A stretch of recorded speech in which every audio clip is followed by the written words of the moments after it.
Vijayawada university మంచి భవిష్యత్తు కోసం తెలుగు విద్యార్థులు ఇష్టపడే university. Call 9059052378 9059052379.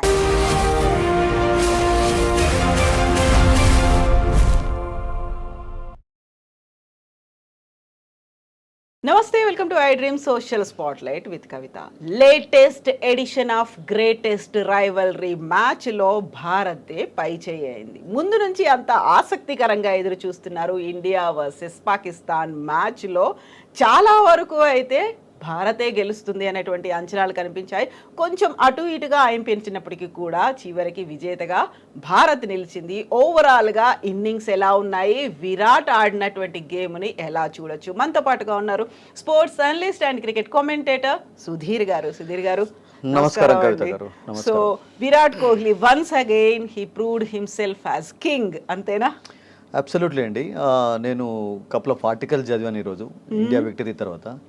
One of my friends we work together also. ఎంత అద్భుతంగా రాశాడంటే, he was actually comparing is back అనేది ఒక పాపులర్ కొటేషన్ స్పోర్ట్స్లో. ఈజ్ బ్యాక్ అని ఎవరికి మైకల్ జార్డన్ అని మీరు పేరు విన్నారు కదా, 96లో బాస్కెట్బాల్ ఛాంపియన్. అతడు కూడా స్ట్రగుల్ అవుతూ ఒకసారి సడన్గా మళ్ళొకసారి ఫామ్లోకి వచ్చి ప్రపంచంలో తన తడాకాన్ని చూపించాడు అసలు యాక్చువల్గా. So Virat Kohli is back అనేవి ఆ మూడు చిన్న పదాలే కానీ దట్స్ ఇట్. మీరు అన్నట్టుగా is back again. Actually think ఆ రింగ్లో మరొకసారి బ్యాక్ వచ్చాడు. And is not failing that badly also. Recent టైమ్స్లో అతని పర్ఫార్మెన్స్ అంత బ్యాడ్గా లేదు. చూడు, ఆస్ట్రేలియాలో ఆఫ్ కోర్స్ ఓవరాల్గా 190 రన్స్ కొట్టా కానీ బట్ ఈ స్కోర్డ్ సెంచరీ, పర్త్లో సెంచరీ కొట్టాడు. అండ్ ఇండియా గెలవడానికి అతని సెంచరీ కూడా చాలా హెల్ప్ఫుల్గా ఉండింది. అగైనెస్ట్ ఇంగ్లాండ్ కూడా వన్డే మ్యాచ్లో ఒక 50 సాధించాడు. బంగ్లాదేశ్ తోటి కూడా కొంచెం పర్వాలేదు అనిపించుకున్నాడు. బట్ నిన్న మీరు అన్నట్టుగా the way he played actually ఒక్కసారి అంటే 2015-17లో విరాట్ కోహ్లీ ఎలా ఆడేది అటువంటి విరాట్ కోహ్లీని చూస్తున్నాం అన్నటువంటి అన్ని క్వాలిటీస్ కనబడ్డాయండి. ఈ ఫ్లాలెస్ బ్లెమిష్ లేకుండా అసలు యాక్చువల్గా ఎక్కడ కూడా మీకు చిన్న అది కనబడలేదు.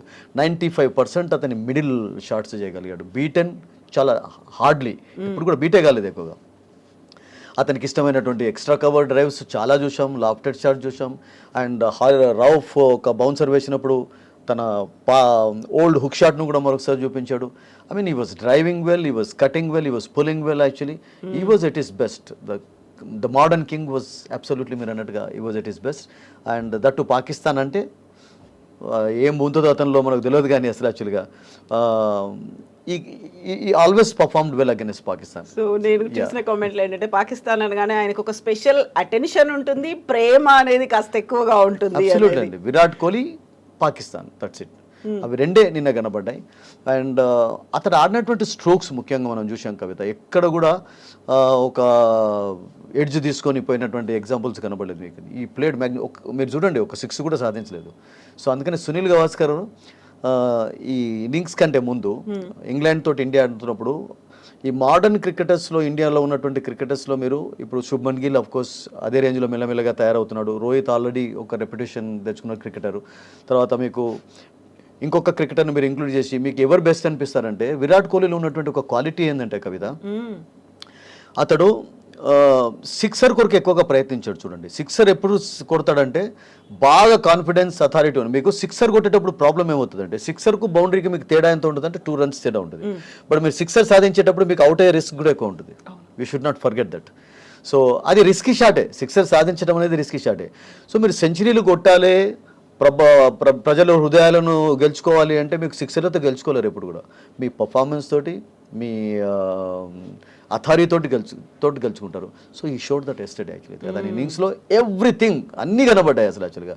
ఆ అథారిటీ కనబడింది, ఆ పేషెన్స్ కనబడింది, ఆ స్మైల్ కనబడింది. సింగిల్స్ ఇస్తున్నప్పుడు రన్నింగ్ బిట్వీన్ ద వికెట్స్ ఒక్కటే కొంచెం it was a bit disappointing yesterday. And otherwise I think ఒక కపుల్ ఆఫ్ టైమ్స్లో శ్రేయస్ అయ్యర్ తోటి రన్ చేస్తున్నప్పుడు కొంచెం సింగిల్స్ ఎక్కువగా తీసుకోలేకపోయినప్పుడు, బట్ అదర్వైజ్ ఈ ప్లేడ్ మ్యాగ్నిఫిసెంట్లీ అండి.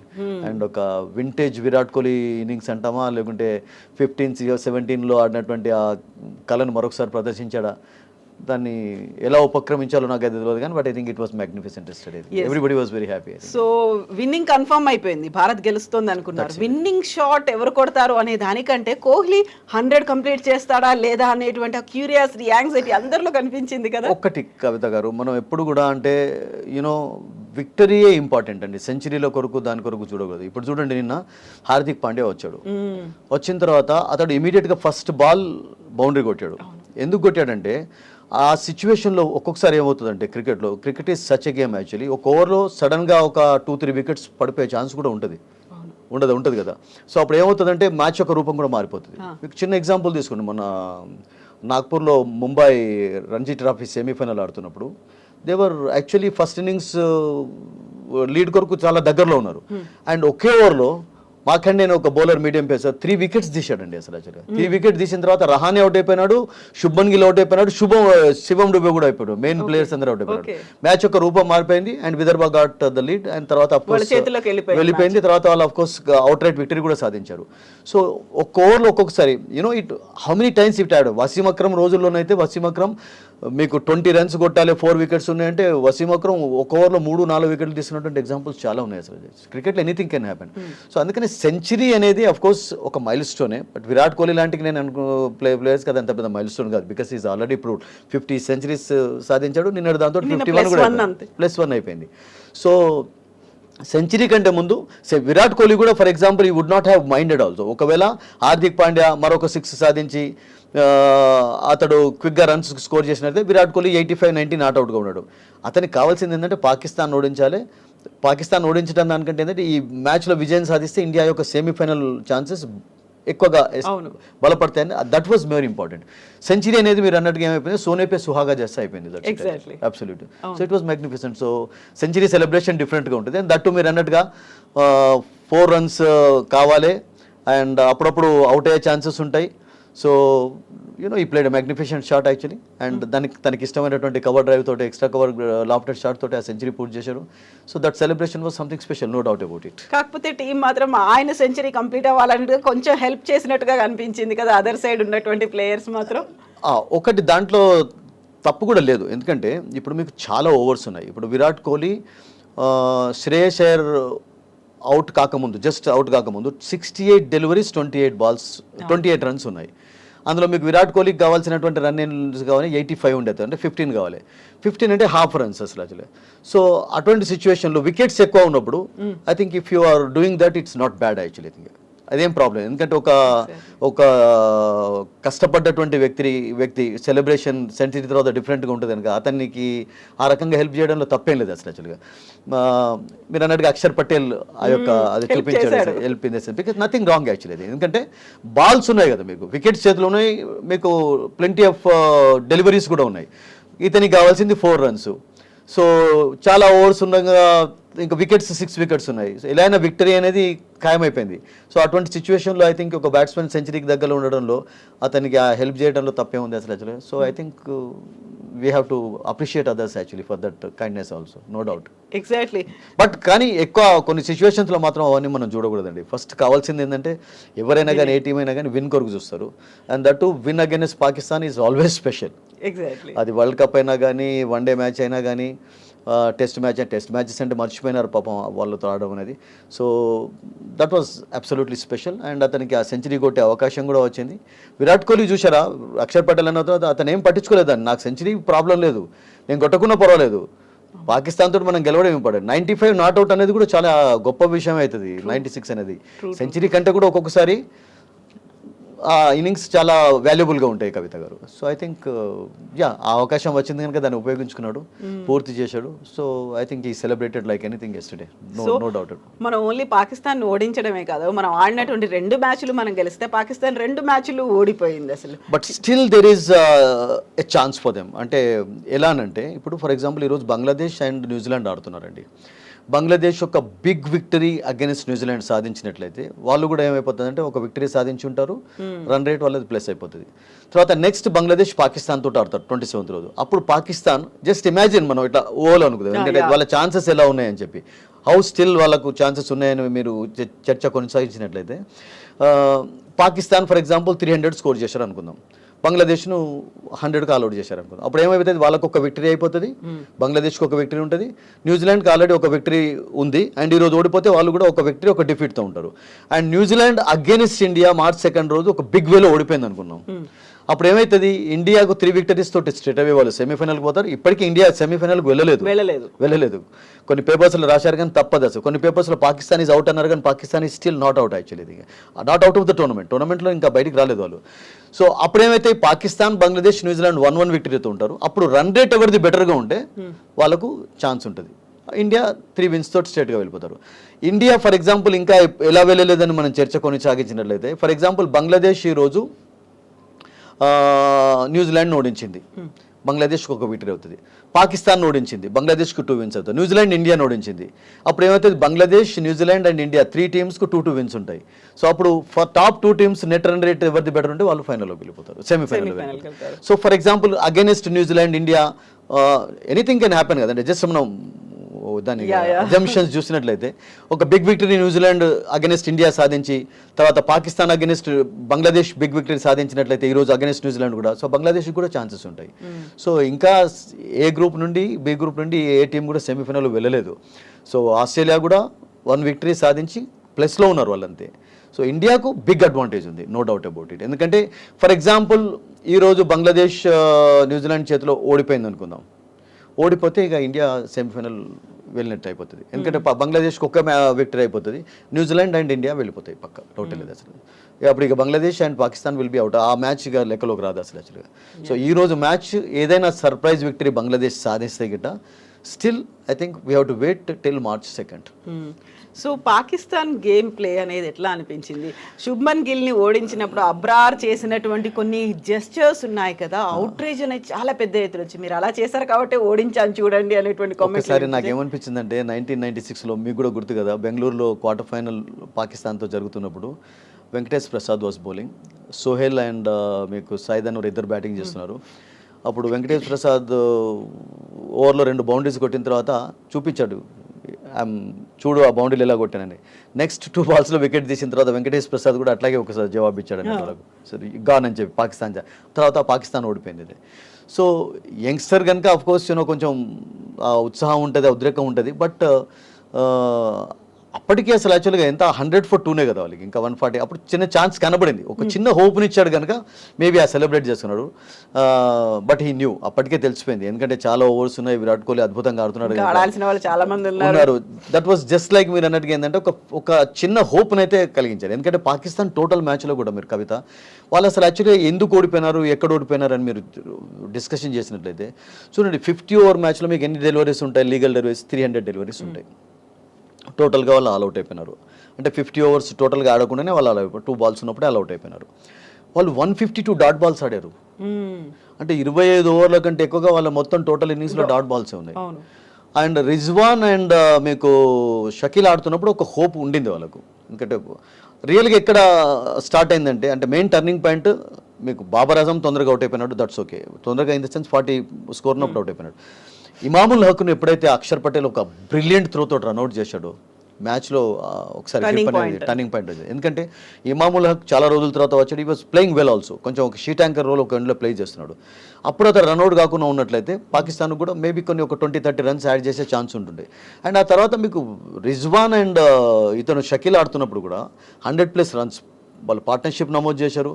అంత చెత్త షాట్లు ఆడే అవసరమే లేకుండా అసలు యాక్చువల్గా మీకు మెల్లమెల్లగా బిల్డ్ చేశారు ఒక ఇన్నింగ్స్ను. ఇంకా 14-15 ఓవర్స్ ఉన్నాయి, 14-15 ఓవర్స్లో కనీసం ఒక 120 రన్స్ అయితే స్కోర్ చేయొచ్చు వికెట్లు ఉన్నట్లయితే. ఆ తర్వాత వాళ్ళిద్దరు అవుట్ అయిపోయిన తర్వాత ఏమైపోయిందంటే మళ్ళీ ప్రెషర్లోకి వచ్చారు. అండ్ చివరిలో కొంచెం కుష్దిలా 30+ రన్స్ స్కోర్ చేయడంతో ఆ 240 స్కోర్ చేయగలిగారు. సో వాళ్ళ దాన్ని ఏమంటారంటే క్యాలిక్యులేషన్స్ సరిగ్గా లేకుండా వాళ్ళకి అసలు యాక్చువల్గా. సో 240 అనేది anything 270+ it could have been a different story. Change చేస్తున్నప్పుడు కూడా మీకు వేరే రకంగా ప్రెషర్ అనేది ఉండేది, వేరే రకంగా ఉండేది. సో పాకిస్తాన్ ఎక్కడ కూడా అంటే వాళ్ళు టోటల్ మ్యాచ్లో కూడా మేబీ రిజ్వాన్ ఆడుతున్నప్పుడు, షకీల్ ఆడుతున్నప్పుడు ఒక చిన్న హోప్ వాళ్ళకి కనబడింది కానీ ఒక మంచి స్కోర్కు. బట్ అదర్వైజ్ ఓవరాల్ టోటల్ మ్యాచ్లో చూసినట్టయితే 95% డామినేషన్ ఇండియాదే కనబడింది. మీకు బౌలింగ్లో, ఫీల్డింగ్లో, బ్యాటింగ్లో ఎక్కడ కూడా వాళ్ళకి ఛాన్స్ ఇవ్వలేదు. సో అవుట్ రైట్ విక్టరీ అండి, నో డౌట్. అంటే India outplayed them in all departments yesterday. ఫీల్డింగ్లో అక్షర్ పటేల్ క్యాచ్ తీసుకున్నాడు, 2 రన్అట్లు చేశాడు. Virat Kohli was brilliant, is always been brilliant ఫీల్డింగ్లో. 2 క్యాచెస్ తీసుకున్నాడు, సెంచరీ. సో ఎక్కడ పాకిస్తాన్కి అసలు యాక్చువల్గా కంబ్యాక్ చేసే ఛాన్స్ ఇవ్వలేదు అసలు యాక్చువల్గా. మీరు అన్నట్టు అక్కడ అబ్రాడ్ బౌల్డ్ చేసిన తర్వాత దానికి రీజన్ కూడా ఏంటంటే శుభ్మన్ గిల్ లాంటి ప్లేయర్ని అవుట్ చేయడం కూడా, బికాస్ ఈ ప్లేడ్ ఎస్టర్డే ఆల్సో ఎక్సలెంట్లీ అండి. చూసాం కదా 40+ రన్స్ కూడా మామూలు షాట్స్ ఆడలేదు, straight drive, pull shots, cuts. Shubman Gill కూడా చాలా బ్రహ్మాండంగా ఆడుతున్నాడు ఈ రీసెంట్ టైమ్స్లో. సో అంత ఫామ్లో ఉన్నటువంటి బ్యాట్స్మెన్ అవుట్ చేయడంతో మేబీ కొంచెం అతనికి ఒక పాకిస్తాన్కి ఒక హోప్నిచ్చా అన్నటువంటి ఒక ఉత్సాహం చూపించాడు అంతేగాని. But it's okay, it happens some times అని. మన వాళ్ళు కూడా సెలబ్రేట్ చేసుకున్నారు అక్కడ, చేసుకోలేదా? హార్దిక్ పాండ్యా కూడా కొంచెం డిఫరెంట్గానే సెలబ్రేషన్ కనబరిచాడు. బట్ ఓవరాల్గా ఇంపార్టెంట్ థింగ్ ఏంటంటే పాకిస్తాన్ మళ్ళీ ఓడించి ఆ అథారిటీ ఇండియా కనబరచడం అనేది that was really special yesterday. ఎందుకంటే దుబాయ్లో వాళ్ళకు కొన్ని మెమరీస్ కూడా ఉన్నాయి, స్వీట్ మెమరీస్. 2021 T20 వరల్డ్ కప్లో వితౌట్ లూజింగ్ వికెట్ 152 వాళ్ళు చేంజ్ చేశారు అగెన్స్ట్ ఇండియా. అప్పుడు విరాట్ కోహ్లీ స్కోర్డ్ 50. అప్పుడు రోహిత్ ఉన్నాడు, రాహుల్ ఉన్నారు, వీళ్ళందరూ ఉన్నారు. బట్ ఎస్టర్డే ఆ ఛాన్స్ ఇవ్వలేదు అసలు యాక్చువల్గా. టాస్ గెలిచి మీరు బ్యాటింగ్ చేసిన తర్వాత ఒకటే ఏంటంటే వాళ్ళు గెలిచింది నిన్న ఏంటంటే టాస్ మాత్రమే గెలిచారు అంతే. అవును, మిగతాది ఏది వాళ్ళ చేతుల్లో లేదు అసలు.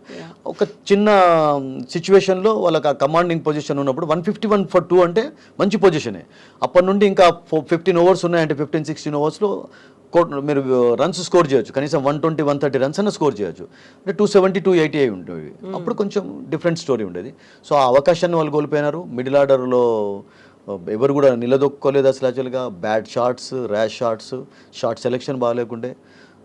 అండ్ రిజ్వాన్ క్యాప్టెన్సీ కూడా అఫ్కోర్స్ ఇప్పుడు రీసెంట్గానే యాజ్ క్యాప్టెన్గా వచ్చాడు, అంత ఇంప్రెసివ్గా లేదు నిన్న కూడా అసలు యాక్చువల్గా. బౌలింగ్ చేంజెస్ సరిగ్గా చేయలేకపోయాడు, తర్వాత ఫీల్డింగ్ ల్యాప్సెస్ ఉన్నాయి, ఎక్స్పీరియన్స్ సరిపోలేదు, తర్వాత రన్అట్స్ మిస్ చేసుకున్నారు, 1-2 క్యాచెస్ వాళ్ళు కూడా వదిలేశారు. అప్పటికే వాళ్ళ చేతుల నుంచి వెళ్ళిపోయింది. రోహిత్ శర్మ అవుట్ అయిన తర్వాత కూడా విరాట్ కోహ్లీ అండ్ శుభ్మన్ గిల్ ఎక్కడ కూడా రన్ రేటును తగ్గనియలేదు. వాళ్ళకి తెలుసు ఒకవేళ ఫర్ ఎగ్జాంపుల్ మరో కపుల్ ఆఫ్ వికెట్స్ కోల్పోయినట్లయితే ప్రెషర్ వస్తుంది, అండ్ 100 for 3-4 అయినట్లయితే ఆ సిచ్యువేషన్ వేరే రకంగా ఉంటుందని చెప్పి వాళ్ళు ఎక్కడ ప్రెషర్ను కూడా ఇన్వైట్ చేసుకోలేదు అసలు యాక్చువల్గా. దే ప్లేడ్ ఎక్సలెంట్ గేమ్ అండి అసలు యాక్చువల్గా. సో ఆ ఛాన్స్ ఇవ్వలేదు పాకిస్తాన్కు. యూజువల్గా ఇండియా పాకిస్తాన్ మ్యాచ్ అనగానే ఒక high intensity match, nail biting ఉంటుంది, లేకపోతే ఒక చివరికి వచ్చేసరికి కంక్లూడింగ్ క్లైమాక్స్ అనేది అసలు లేదు కవిత గారు. ఇండియా వర్సెస్ పాకిస్తాన్ ఎప్పుడు కూడా రీసెంట్ టైమ్స్లో మీరు లాస్ట్ 10 yearsలో అంటే విరాట్ కోహ్లీ యుగన్ స్టార్ట్ అయిన తర్వాత ఎలానైతే సచిన్ టెండూల్కర్ వర్సెస్ ఆస్ట్రేలియా ఉండేదో, సచిన్ టెండూల్కర్ వర్సెస్ పాకిస్తాన్ ఉండేదో గతంలో, ఇప్పుడు ఏమైపోయిందంటే విరాట్ కోహ్లీ వర్సెస్ పాకిస్తాన్. ఎప్పుడు కూడా ఇండియా వర్సెస్ పాకిస్తాన్ మర్చిపోతారు, అదే నినాదం ఉండటం లేదు. విరాట్ కోహ్లీ ఒకవైపు ఉంటే ఇక పాకిస్తాన్ మొత్తం ఒకవైపు. సో అదే నిన్న ప్రూవ్ అయిపోయింది అసలు యాక్చువల్గా. సో ఐ థింక్ నిన్న వికెట్ కూడా నేనేమనుకుంటాను అంత పూర్తి బ్యాటింగ్ ఫేవరబుల్ కూడా కాదు. కొంచెం స్లోనెస్ ఉంది వికెట్లో, అంటే ఫ్లడ్ లైట్స్లో రోహిత్ శర్మ ఏం చెప్పాడంటే లైట్స్లో ఇటు ప్లేడ్ బెటర్ అని చెప్పాడు. అది కూడా అడ్వాంటేజ్ అయిపోయింది. అంటే టాస్ ఓడిపోవడం కూడా ఒక రకంగా ప్లస్ అయిపోయింది, బ్లెస్సింగ్ అయిపోయింది అసలు యాక్చువల్గా. టాస్ గెలిచిన తర్వాత అతడు కూడా బ్యాటింగ్ తీసుకునేవాడే కావచ్చు, ఎందుకంటే కండిషన్స్ అంత ఫేవరబుల్గా కనబడలేదు. సో పాకిస్తాన్ కెప్టెన్ టాస్ గెలిచిన తర్వాత బ్యాటింగ్ చేయడం అనేది it was not a bad decision actually. Only thing ఏంటంటే రిజ్వాన్ చెప్పినట్టు వాళ్ళ బ్యాటర్స్ డిసప్పాయింట్ చేశారు. బాబర్ అజమ్ అసలు యాక్చువల్గా అతనిపైన ఎన్ని హోప్స్ పెట్టుకుంటూ ఉన్నారండి. Is not living up to the expectations. మొన్న ఆస్ట్రేలియా సిరీస్లో కొంతవరకు మళ్ళీ పర్వాలేదు అనిపించుకున్నాడు, కానీ కన్సిస్టెన్సీ లేదండి. దానికి కారణాలు తెలియటం లేదు. మేబీ ప్రెషరా లేకుంటే ఫ్రీడమ్ లేదా అతనికి, టాప్ ఆర్డర్లో పార్ట్నర్షిప్స్ వాళ్ళు అసలు యాక్చువల్గా బిల్డ్ చేయలేకపోతున్నారా. But otherwise main match winner అతను పాకిస్తాన్ టీంలో, and his performance has been absolutely రియల్గా చెప్పాలంటే అంత ఇంప్రెసివ్గా లేదు. మొన్న ఈవెన్ ట్రై సిరీస్లో కూడా కవిత మనం చూసాం, New Zealand south Africa against 350 chase చేస్తున్నప్పుడు సల్మాన్ ఆగా అండ్ రిజ్వాన్ ఇద్దరే సెంచరీస్ కొట్టాడు. అప్పుడు కూడా బాబర్ అజమ్ అంత పెద్ద ఇంప్రెసివ్గా పర్ఫామ్ చేయలేకపోయాడు. స్ట్రగ్లింగ్ ఇంకా. అండ్ బౌలింగ్లో నిన్న షాయిన్ అఫ్రిది కూడా స్ట్రగుల్ అయ్యాడు. రౌఫ్కి అంత పెద్ద లెంత్ దొరకలేదు. షా అందరూ మీరు చూసినట్టయితే everybody gave I think 6-7 runs ప్రతి ఓవర్లో ఇవ్వడం కూడా చూసాం. ఒక అబ్రార్ ఒక్కడే I think he bowled well, and wicket కూడా శుభ్మన్ చేశాడు. ఆ celebration of course was different. Yeah పాపం ఆ చిన్న ఆనందం సెలబ్రేట్ కొంచెం మిగిలింది. మిగిలింది, పర్వాలేదు యంగ్స్టర్ 24 years కానీ let him celebrate, no problem. So యూజువల్గానే ఎక్కడైతే హోస్టింగ్ ప్లేస్ ఉంటుందో అక్కడ ఆడము అని చెప్పి భారత్ పట్టుబట్టింది. ఒక న్యూట్రల్ ప్లేస్లో ఆడాలి, న్యూట్రల్ స్టేడియంలో, కంట్రీలో ఆడాలి అనుకున్నప్పుడు నాకు అసలు యాక్చువల్గా కవిత గారు రియల్గా చెప్పాలంటే నాకు రీజన్ వెనకాల ఎప్పుడు ఈ పొలిటికల్ ప్రాబ్లమ్స్ సార్ట్ అవుట్ కావో తెలియడం లేదు. Because Pakistan came to India, వాళ్ళు ఆడారు, వరల్డ్ కప్ ఆడారు. పాకిస్తాన్ గవర్నమెంట్ కూడా వాళ్ళు ఏమన్నారంటే ఇండియన్ గవర్నమెంట్కు మేము సెక్యూరిటీ మేము ప్రొవైడ్ చేస్తామన్నారు. అసలు యాక్చువల్గా ఎలా చూసేది ఉండే అంటే మీరు చూడండి, ఇంగ్లాండ్ ఆస్ట్రేలియా కూడా ఎటువంటి టీమ్స్ అంటే వాళ్ళు ఏదైనా సెక్యూరిటీ లోపాలు ఏదైనా కనబడితే వాళ్ళు వెళ్ళరు అసలు యాక్చువల్గా. అంటే వాళ్ళు ఇంగ్లాండ్ యాక్చువల్లీ టెస్ట్ మ్యాచెస్ ఆడారు, వన్డే మ్యాచెస్ సిరీస్లో ఆడారు, తర్వాత రీసెంట్గా కూడా ఆడారు, 2 years ఎగో ఆడారు. అంటే 2-3 years నుంచి కొంచెం పాకిస్తాన్లో కొంచెం స్టెబిలిటీ కనబడుతుంది. క్రికెట్ లవర్స్ విషయంలో కూడా మీరు చూసినట్లయితే కొంచెం దాన్ని ఏమంటారంటే న్యూట్రల్గా ఉంటున్నారు. కొంచెం యూనిటీ అనేది కావాలి అని అందరూ కోరుతున్నారు. మీరు చూడండి, ఈవెన్ షోయబ్ అఖ్తర్ డిస్కషన్స్లో కానివ్వండి, షోయబ్ మలిక్ వాళ్ళందరూ కూడా ఎప్పుడు టోటల్గా అగైనెస్ట్ ఇండియా ఎప్పుడు మాట్లాడే ఛాన్సెస్ కూడా ఇండియా నుంచి ఇవ్వరు. బట్ నాకేమనిపిస్తుంది అంటే ఈ పొలిటికల్ ప్రాబ్లమ్స్ ఎప్పుడు సాల్వ్ అవుట్ అవుతుందో, స్పోర్ట్స్ విషయంలో కొంచెం ఫ్లెక్సిబిలిటీ ఉండాలండి. మేబీ ఇట్స్ ఓకే, బట్ ఎక్కడైనా కానీ పర్వాలేదు. దుబాయ్లో ఇద్దరికి కండిషన్స్ ఫేవరబుల్గానే ఉండేది, ఎందుకంటే దుబాయ్లో పాకిస్తాన్ వాళ్ళు ఎక్కువగా ఆడారు, ఇండియన్స్ కూడా 2014 నుండి ఆడుతూనే ఉన్నారు. 2014 కాదు, రియల్గా చెప్పాలంటే షార్జాలోనైతే దుబాయ్ షార్జా ఒకటే కదా. 1980 ఎర్లీ 80s నుంచి అక్కడ క్రికెట్ ఆడుతూనే ఉన్నారు కదా. చాలా ఏషియా కప్స్ అయినాయి, తర్వాత షార్జాలో టోర్నమెంట్స్, ఆస్ట్రేలియా ఏషియా కప్ అనేది జరిగేది. సో దుబాయ్ అనేది ఇప్పుడు ఒక మెయిన్ సెంటర్ అయిపోయింది క్రికెట్. దుబాయ్ అసలు యాక్చువల్గా ఇండియాలో అన్ని మ్యాచెస్ అన్ని టోర్నమెంట్ జరుగుతాయో లేదో కానీ దుబాయ్లోనైతే మీకు 4-5 months వరకు ఏదో ఒక లీగ్, ఏదో ఒక టోర్నమెంట్ జరుగుతూనే ఉంటుంది. అది లెజెండ్స్ లీగా, లేకుంటే T20 లేకుంటే 10 లీగా. Dubai is become a very big cricketing centre now అసలు యాక్చువల్గా. సో న్యూట్రల్ ప్లేస్లో ఆడటం అఫ్కోర్స్ ఇద్దరికి కూడా మంచి అయిపోయింది. నిన్న ప్రాబ్లం లేదు, హోమ్ అడ్వాంటేజ్ ఉంటుందని వాళ్ళకి అనుకోకుండా న్యూట్రల్ ప్లేస్లో ఆడారు. అండ్ న్యూట్రల్ ప్లేస్లో ఇండియా పాకిస్తాన్ ఓడించడం అనేది again it was something special, no doubt అండి. సో ఇండియన్ టీమ్ పర్ఫార్మెన్స్ చూసిన తర్వాత సెమీఫైనల్, ఫైనల్స్లో ఏ టీమ్స్ మధ్యన పోటీ ఉండే అవకాశం ఉందంటారు? చూడండి, A1 వర్సెస్ B2 అంటే ఇప్పుడు ఉన్నటువంటి సిచ్యువేషన్లోనైతే కవితాజీ ఇండియాకు A1 ఛాన్సెస్ కనబడుతున్నాయి. ఎందుకంటే ఇప్పుడు టాప్లో ఉన్నారు, బట్ స్టిల్ విక్టరీస్లో టాప్లో ఉన్నారు, కానీ నెట్ రన్ రేట్లో న్యూజిలాండ్ ఈజ్ బెటర్. వాళ్ళు 1+లో ఉంటే ఇంకా 1-1లో కూడా రాలేదు ఇండియా. 2 wins ఉన్నాయి కనుక టాప్లోకి వెళ్ళిపోయినారు. సో ఈరోజు న్యూజిలాండ్ ఒకవేళ బంగ్లాదేశ్ ఓడించింది అంటే New Zealand will be going top actually. ఆ తర్వాత లాస్ట్ లీగ్ మ్యాచ్ ఏ గ్రూప్లో న్యూజిలాండ్ వర్సెస్ ఇండియా జరుగుతుంది కనుక అప్పుడు నెట్ రన్ రేట్ 1 కొరకు చూస్తారా, 2 కొరకు, ఎందుకంటే అప్పుడు క్యాలిక్యులేషన్స్కి ఛాన్స్ కూడా ఉంటుంది. అప్పటి వరకు మీకు కొన్ని లీగ్ మ్యాచెస్ బి గ్రూప్లో కూడా అయిపోయి ఉంటాయి. అప్పుడు ఆస్ట్రేలియా B1లో ఉంటే మరి వాళ్ళతో ఆడాలన్నా అప్పుడు అంటే అసలు యాక్చువల్గా అటువంటి బిగ్ టోర్నమెంట్లో ఇటువంటి క్యాలిక్యులేషన్స్ పెట్టుకోవద్దు. ఫస్ట్ ఇంపార్టెంట్ ఏంటంటే సెమీఫైనల్లో ప్రవేశించాలన్నటువంటి ఒక ఉద్దేశంతో క్రికెట్ అండ్ విన్నింగ్ మూమెంటమ్ను కోల్పోకూడదు. వెదర్ వీఆర్ ప్లేయింగ్ ఆస్ట్రేలియా, గతంలో అలా ఉండేది. వెస్టిండీస్ ఆస్ట్రేలియా టాప్లో ఉన్నప్పుడు వెస్టిండీస్లో సెమీఫైనల్ తాడితే కొంచెం కష్టంగా. ఇప్పుడు అట్లా ఏం లేదండి, India is defending every team. ఇండియాకు ఇప్పుడు పెద్ద టఫ్ టీమ్ ఏం లేదు. టఫ్ టీమ్ ఏదైనా రియల్గా ఉంది అంటే ఒక ఆస్ట్రేలియానే కొంచెం టఫ్గా ఉన్నారు అంతేగాని, బట్ ఇంగ్లాండ్ను రీసెంట్గా ఓడించారు. అండ్ సౌత్ ఆఫ్రికా మేబీ అంత టఫ్ టీమ్ కాకపోవచ్చు. ఇప్పుడున్న సిచ్యువేషన్లోనైతే కవితాజీ నాకు ఇండియా A1 ఛాన్సెస్ కనబడుతున్నాయి. బట్ ఈరోజు బంగ్లాదేశ్ ఏదైనా బిగ్ సర్ప్రైజ్ చేసి పాకిస్తాన్ హోప్స్ను కూడా కొంచెం పెంచుతుందా చూడాలి అసలు యాక్చువల్గా. అంటే పాకిస్తాన్ వాళ్ళు కనీసం 27 వరకు మంచిగా నిద్రపోవాలి అంటే ఈరోజు బంగ్లాదేశ్ న్యూజిలాండ్ ఓడించాలి. లేకుంటే అసలు యాక్చువల్గా ఇవాళ నుంచి వాళ్ళకి నిద్ర అనేది ఉండదు టోటల్గా. టోర్నమెంట్ బంగ్లాదేశ్ అగెన్స్ట్ మ్యాచ్ ఆడతారు, ఆడినట్టుగా ఫార్మాలిటీ అయిపోతుంది ఆ మ్యాచ్ అనేది. సో బట్ వాళ్ళ హోప్స్ కొంచెం పెరగాలి అంటే కనీసం నెక్స్ట్ 27th వరకు మంచి నిద్రపోవాలి అంటే పాకిస్తాన్ వెళ్ళిపోయినారు, ఇప్పుడు పాకిస్తాన్లోనే ఆడతారు కనుక I think Bangladesh should defeat New Zealand today. I think అది కొంచెం ఈజీ కూడా కాదు, because the kind of form New Zealand are in actually అంత ఈజీ కాదు Bangladesh New Zealand. So Bangladesh New Zealand చేతిలో ఓడిపోయింది అంటే ఇండియాను సెమీఫైనల్లో వెళ్ళినట్టు ఈరోజే అనౌన్స్ డిక్లేర్ చేసుకోవచ్చు. బట్ స్టిల్ ఇప్పటికైతే మనం అఫీషియల్గా డిక్లేర్ ఎవరిని చేయలేము. ఈ గ్రూప్ నుండి ఏ టీం కూడా ఇంకా సెమీఫైనల్కి వెళ్ళలేదు. పాకిస్తాన్కు స్టిల్ ఛాన్స్ ఉంది, ఒక రే ఆఫ్ హోప్ ఉంది. ఇంతకుముందు మనం చెప్పినట్టుగా బంగ్లాదేశ్ న్యూజిలాండ్ ఓడించడం, న్యూజిలాండ్ ఇండియా చేతిలో ఓడిపోవడం, పాకిస్తాన్ బంగ్లాదేశ్ను చిత్తుగా ఓడించడం. అప్పుడు 3 teamsకు 1-1 విక్టరీ ఉంటాయి, ఇండియా 2 తోటి వెళ్ళిపోతుంది. అప్పుడు పాకిస్తాన్ కూడా మేబీ రే ఆఫ్ హోప్ ఉండవచ్చు అన్నట్టు. సో పాకిస్తాన్ కూడా still they are not out of the tournament. So మనం ఎంత బాగా ఆడాము, ఎన్ని మ్యాచ్లు గెలుచుకున్నాము అన్న దాంతో పాటుగా ఎదుటి మ్యాచ్లు లేకుంటే ఎదుటి ప్లేయర్స్ ఎలా ఆడుతున్నారు, ఎవరెవరిని ఓడించారు అనేది అవన్నీ మనం లెక్కలోకి తీసుకోవద్దు. When you are winning just keep on winning, that's it. అంతే అంతే. అంతే అంతేగాని పర్ఫామ్ చేస్తున్నామంటే పర్ఫామ్ చేస్తూనే పోవాలి. ఇప్పుడు మీరు మంచి అద్భుతంగా స్టేజ్ పైన నిలబడి మాట్లాడుతున్నారు, మీ క్రౌడ్ ఎంతమంది ఉంటుంది ఏముంటుంది, మీ లెవెల్ మీరు ఆ ఫ్లోను మనం Break బ్రేక్ చేసుకోకూడదు. That's it. I think India should concentrate that. India నేను అనుకుంటాను ఇప్పుడున్న సిచ్యువేషన్లో ఒక పాకిస్తాన్ తోటి ఆడుతున్నప్పుడే పాకిస్తాన్ తోటి ఖచ్చితంగా గెలవాలి టోర్నమెంట్ కంటే ఎక్కువ అన్నటువంటి ఒక అదే ఉంటుంది తప్పితే, బట్ అదర్వైజ్ ఇండియా ఇప్పుడు ఏ టీంతో ఆడినప్పుడు కూడా ఆ ఫీలింగ్ పెట్టుకోదు. ఎందుకంటే because India has defeated every team.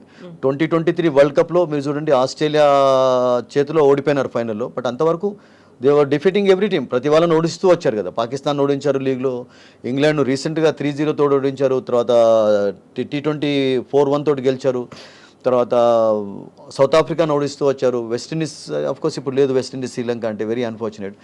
And చాలామందికి అంటే ఇప్పుడు కొన్ని డౌట్స్ కూడా వెస్టిండీస్ శ్రీలంక ఎందుకు ఆడతలేరు అని కూడా కొంతమంది అడుగుతున్నారు. అంటే ఇప్పుడు ఐసీసీ టాప్ 8 ర్యాంకింగ్స్ ఉన్నటువంటి టీంలో వెస్టిండీస్ అండ్ శ్రీలంక లేదు. ఎందుకంటే వాళ్ళ వన్డే మ్యాచెస్లో వాళ్ళకి విక్టరీస్ లేవు. Afghanistan has been doing well అండి. అంటే వాళ్ళకు 100 మ్యాచ్లు ఆడితే 90 గెలుస్తున్నారు వాళ్ళు. అసలు వాళ్ళు ప్రతిసారి చిన్న టీమ్స్ అయినా కానీ వాళ్ళ విక్టరీస్ ఎక్కువ ఉన్నాయి వాళ్ళకు.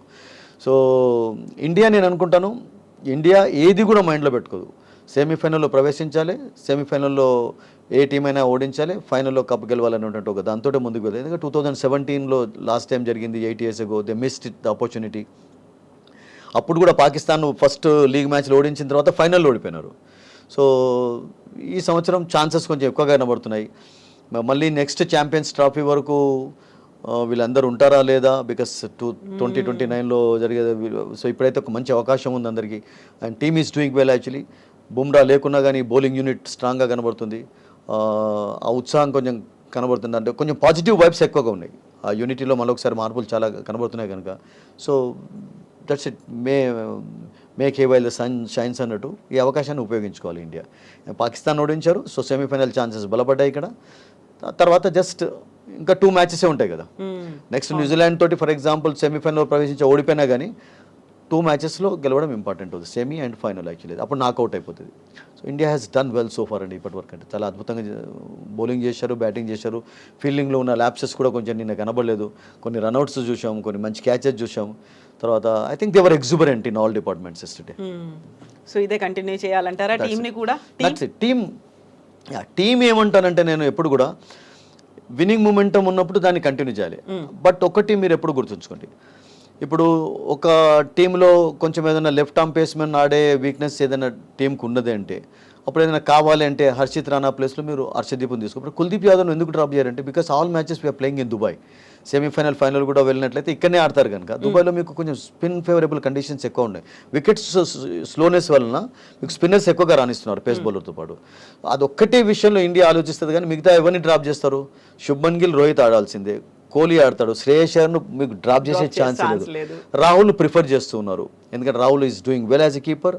అండ్ అతని పైన కొంచెం నమ్మకం కూడా ఎక్కువగా ఉంది. గంభీర్కి ఉన్నది, క్యాప్టెన్కి ఉంది, ఎక్స్పీరియన్స్ ఉపయోగపడుతుంది. అండ్ రిషబ్ పంత్ కూడా రీసెంట్గా అతని హెల్త్ కూడా బాగాలేదు, is suffering, is down with viral fever కూడా. సో హార్దిక్ పాండ్యా, జడేజా తర్వాత మీరు అన్నట్టుగా ఎవరికైనా రెస్ట్ కావాలి అని అనుకున్నట్లయితే ఐ థింక్ రెస్ట్ అవసరం ఎందుకు ఉంటుందండి? ఇప్పుడు చెప్పండి, నిన్నటి మ్యాచ్ తర్వాత మళ్ళీ March 2 దాకా మ్యాచ్ లేదు ఇండియాకు. ఆల్ ఆర్ ఫ్రీ, మంచి వారం రోజుల దాకా ఫస్ట్ క్లాస్గా దుబాయ్లో అటు ఇటు ఎడారిలోకి పోయి మంచిగా ఎంజాయ్ చేసి కూడా వాళ్ళు రావచ్చు. అసలు actually they can enjoy also, why not actually. కొంచెం టూరు ఉండాలి కదా వాళ్ళు, కొంచెం మైండ్ ఫ్రెష్గా ఉండాలంటే అది కూడా చేయొచ్చు వాళ్ళు. సో ఏదైనా అక్కడ ఒకటే కుల్దీప్ను డ్రాప్ అయ్యారు, వరుణ్ చక్రవర్తిని ఓన్లీ ఉంచారు టీంలో మిస్టరీ స్పిన్నర్గా ఉండాలని చెప్పి. But when Kuldeep is doing well, ఈ కెనాట్ బి డ్రాప్డ్. అండ్ అతనే మెయిన్ ట్రంప్ కార్డ్ అవుతున్నాడు స్పిన్ బౌలింగ్ డిపార్ట్మెంట్లో. మీకు ఎక్కడ హార్దిక్ను డ్రాప్ చేయరు, సో ఛాన్సే లేదు అసలు యాక్చువల్గా. ఏదైనా రాహుల్కి ఏదన్నా మళ్ళీ అతనికి ఎందుకంటే కొంచెం ఇంజరీ ప్రోన్ ప్లేయర్ కనుక చిన్న నిగిలి ఉందంటే Rishabh Pant you can bring in actually. ఎవరికైనా సడన్గా ఏదైనా ఇంజరీ ఉందంటే ఇప్పుడు మనం అనుకున్నట్టుగా హర్షిత్ రాణా ప్లేస్లో హర్షదీప్ నాటించాలా అన్నది ఒకటే థాట్ ఉండవచ్చు. But otherwise I don't think they will make any changes actually. Team is doing well, winnowing momentum కొనసాగాలి అంటే ఐ థింక్ ఆ ప్లేయర్స్ను కూడా అదే కంటిన్యూ చేస్తూ ఉండాలి. ఏదైనా చేంజ్ ఉంటే మాక్సిమం ఒక 1 చేంజ్ ఉండవచ్చు, కానీ బట్ 10 ప్లేయర్స్ అయితే ఖచ్చితంగా ఆడే వాళ్ళే ఉన్నారు ఇప్పుడు ఫైనల్ వరకు, నో డౌట్ అండి. Yes, Sudhir garu, thank you so much. Thank you very much. Thank you.